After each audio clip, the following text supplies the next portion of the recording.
Value for money এই শব্দটা Xiaomi অথবা রিয়েলমি ফোনের রিভিউ দেওয়ার সময় আমরা ব্যবহার করতাম, কিন্তু সময় চেঞ্জ হয়ে গেছে। এখন বেনকো মোবাইলের রিভিউ দেওয়ার সময়ও ভ্যালু ফর মানি কথাটি বলা লাগে, কিন্তু বাধ্য হয় না। তাদের পারফরম্যান্সের দিকে তাকিয়ে আমরা এই কথাটি বলছি।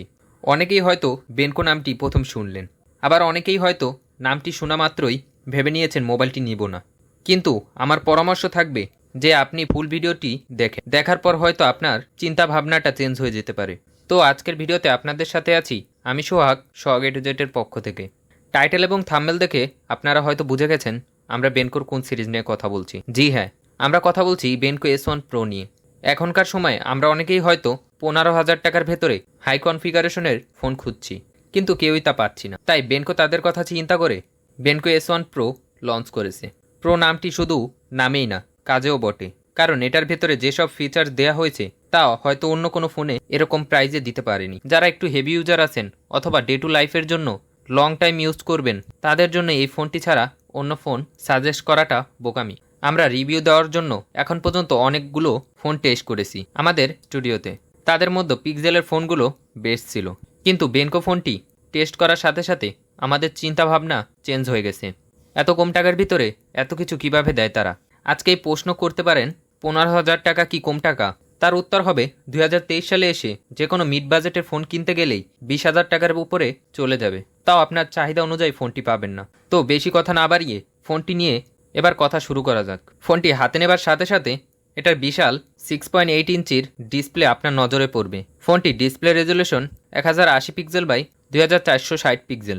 ফোনটির ডিসপ্লে টাইপ IPS LCD, কিন্তু সমস্যাটা হলো এই ফোনটির 60 হার্টসের রিফ্রেশ রেট, যা অনেকের কাছে পছন্দ নাই হতে পারে। কিন্তু এই বাজেটে 90 হার্টস বা 120 হার্টস এর রিফ্রেশ রেট চাওয়াটা বোকামি। ফোনটি ইনডোর এবং আউটডোরে ভালোই ব্যবহার করা যায়, তবে সরাসরি সানলাইটে গেলে হালকা সমস্যা হতে পারে। তবে কাগজে কলমে এটার পিক ব্রাইটনেসটা কত তা আমার সঠিক জানা নেই। ফোনটির ডিসপ্লেটি যথেষ্ট কালারফুল ছিল। ফোনটির টাচ রেসপন্স ও এই বাজেট অনুযায়ী ঠিকঠাকই ছিল। ফোনটির চেন এবং বেজেলটা ঠিকঠাকই লাগছিল, তবে আমার কাছে 204.5 গ্রাম ওয়েটটা একটু বেশি মনে হয়েছে। তবে রেগুলার ইউজ করলে ফোনটি আপনার তেমন আর ওয়েট মনে হবে না, কারণ আপনি অভ্যস্ত হয়ে যাবেন ফোনটি ব্যবহার করে। ফোনটিতে ট্রিপল ক্যামেরা সেটআপ পেয়ে যাবেন, যেখানে 64 মেগাপিক্সেলের মেন ক্যামেরা ব্যবহার করা হয়েছে। আর যে দুটি আছে সেগুলো ইউজলেসই বলা চলে, যার একটি 2 মেগাপিক্সেলের এবং একটি AI শুটার।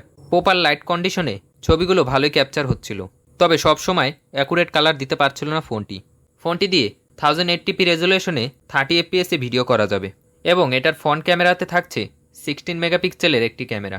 মোবাইলটিতে প্রসেসর হিসেবে ব্যবহার হয়েছে ইউনিসক T616, যা একটি অক্টাকোর প্রসেসর।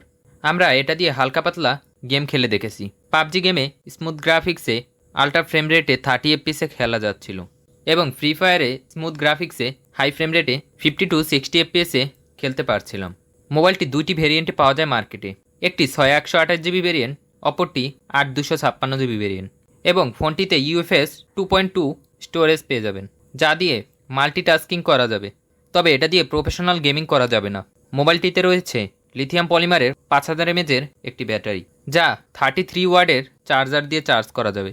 ফোনটি ফুল চার্জ করতে 1 ঘন্টা 30 থেকে 40 মিনিটের মতো সময় লেগে যাচ্ছিল। এবার আসা যাক ফোনটি কাদের জন্য নেওয়া ঠিক হবে। ফোনটি যারা নর্মাল ইউজার আছেন অথবা লং টাইম ব্যাকআপের জন্য চান, তারা ফোনটি নিতে পারেন। তো এই তো ছিল আজকের ভিডিওটি ভালো লাগলে লাইক করতে ভুলবেন না, আর চ্যানেলে নতুন হলে সাবস্ক্রাইব করে যাবেন, এবং পরবর্তী কোন ফোনের রিভিউ চান তা কমেন্ট বক্সে জানিয়ে যাবেন।